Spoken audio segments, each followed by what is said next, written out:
Can you imagine? I actually have windows in my 33 hot rod. It's shocking, but it's actually true. Now what's cool about this is the window goes up and down. I'm able to pop the door. And what I actually had done is a track put in that actually holds the window in place so it will stay against the trim here. We also ditched the trim that came with the car, the weather stripping, and this is like a 60s Mustang that has this extra lip that will hold the window in place. So that way it's not flapping, you know, since there was nothing kind of holding the window. So I had that all custom made, had the window put in. These are actually different windows than what came with the car, because as they were installing the windows, everybody was hanging out like, you know, somewhere else in the building, and all of a sudden, boom! And the factory 5 window was inside the car and just exploded. So it must have been under some kind of pressure. I'm not sure what happened. So had new windows ground perfectly to match the car. And now what's really nice is there's this nice little weather sealed rubber strip that goes through. And, you know, I have the option of putting metal over this and having some nice trim on top of that. But on the inside, which we will come back around here, there's nothing. So, you know, there's just a big gap sitting there. So I definitely want to have metal on the inside no matter what. And it will kind of cover a little bit of some of the fixes and overspray that we had to do in the doors. Because when I originally put in the 33 hot rod weather stripping that came with it, it had metal inside. And when I went to shut the door, it was just like, and just scraped right through the paint. So, you know, this is the stuff that happens when you're doing this, and you're just like, it's brutal. So we are going to take a trip and actually get the metal trim done. I finally found, so how this happened was I talked to a fabrication guy. And I think I told a story before where I just kept getting referrals and referrals and referrals and referrals.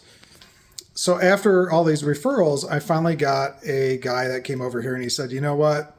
We're going to put this trim on the outside. It's not going to take too long. It's not going to be, and he's like, whoa, you don't have a rail inside the door to hold the window in place. Nah, I'm bailing on this. Can't do this. And I'm like, all right, well, how do I do that? So he gave me a referral. I took it down to, if you're in Tucson, it's called Andy's Glass. I think it's Andy's American Glass. And the son over there took care of everything. And so I highly recommend having them do this. I can't tell you what the cost is because my window exploded and all that stuff. So it's a little different than what it might be for you. So, but in any case, after I got done with that, it was logical for me to go contact the fabrication guy that referred me to the window guy so I could get the car trim dialed in from him, and then I would place it on the car. And so that's what we're going to do today is we're going to cruise out there.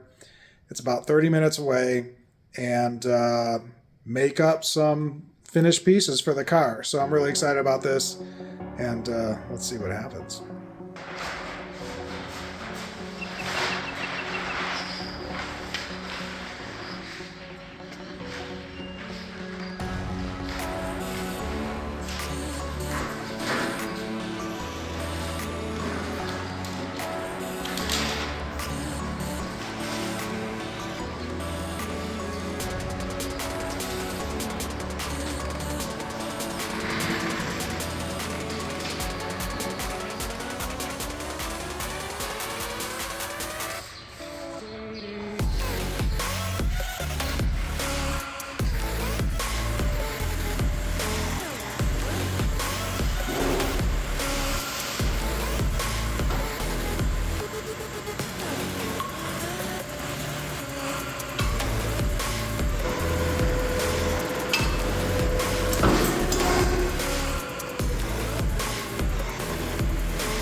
I want this is going to be top, and I want it, this cut is going to start to pull this metal down, and we'd rather have it going down than up. Right.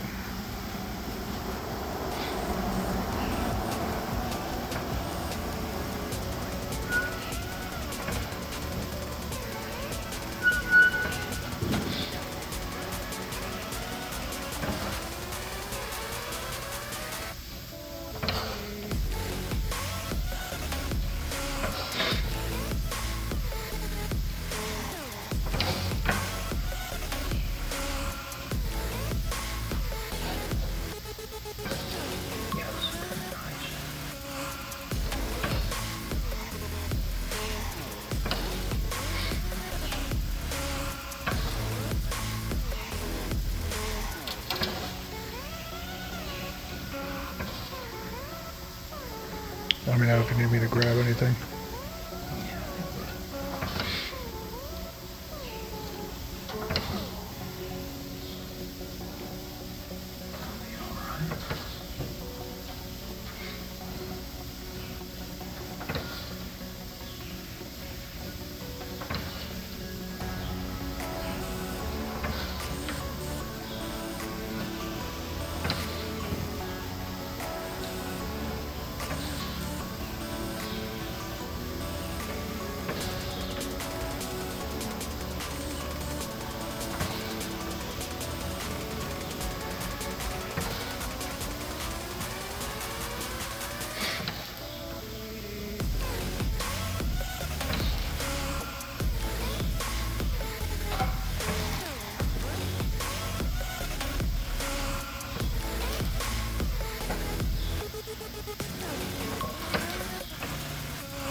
Grab that piece there, yeah. All right.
Just one set of dies was $1,000. Wow.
All right, so we got our custom trim here, and I have some 3M tape that we're going to put, to glue onto the doors, if you will, double-sided. And he polished these a little bit, but I'm going to actually spend some more time and really polish them up and get them as chromed out as possible. They're not looking too bad, but you can see a little bit of texture in them. And between the two of us, we decided that we were only going to do the inside and leave the clean rubber look of the outside and just cap the inside with the trim. So a little different than what I was expecting, but I kind of like it. And hey, it was half the time it would have been to make 4 of these. So I'm okay with that. But once I get these on the car, and I noticed, I forgot what it's called, but there's a little like 4-valve or 2-valve 4-hose thing from the heater core that switches back and forth to turn on your heater. I was getting a few drips after a big half-an-hour drive.